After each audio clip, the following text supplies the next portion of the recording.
Hello Plymouth, Luke Pollard here. I'm running for re-election as your Member of Parliament. We know that we don't get our fair share of funding as a city, and that especially affects our schools. Plymouth school children are worth £300 less per child than the national average. That's £9,000 for the average class of 30 pupils. Think about what that money could be spent on if we got our fair share.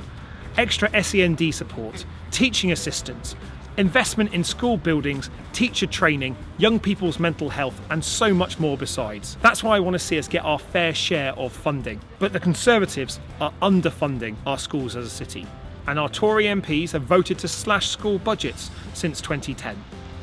I won't vote for any cuts, and I'm standing on a manifesto of investing more money in our schools. Labour will ensure the South West gets our fair share of funding, increasing education spend to the national average. According to the brilliant School Cuts website that sets out the funding shortfalls in every single school in the entire country, Pilgrim Primary School, right behind me here, has lost £232,299. That's their shortfall for this year's budget.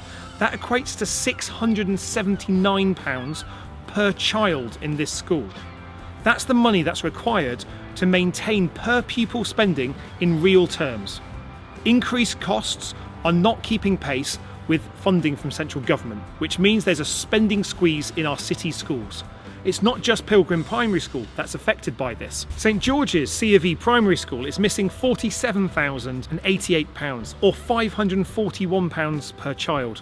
Marlborough Primary School in Devonport needs £106,660 or £631 to protect in real terms the per pupil funding they had in the past. We can't keep going on with Tory cuts and Tory underfunding of our city's schools.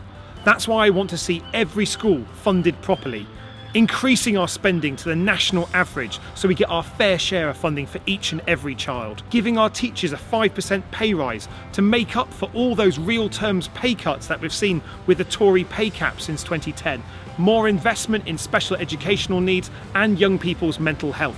We need to get our fair share of funding for our school kids so every child in Plymouth can succeed. Plymouth doesn't get our fair share of funding, and that's why I'm asking for your support to re-elect me so I can continue the campaign to get Plymouth our fair share of funding.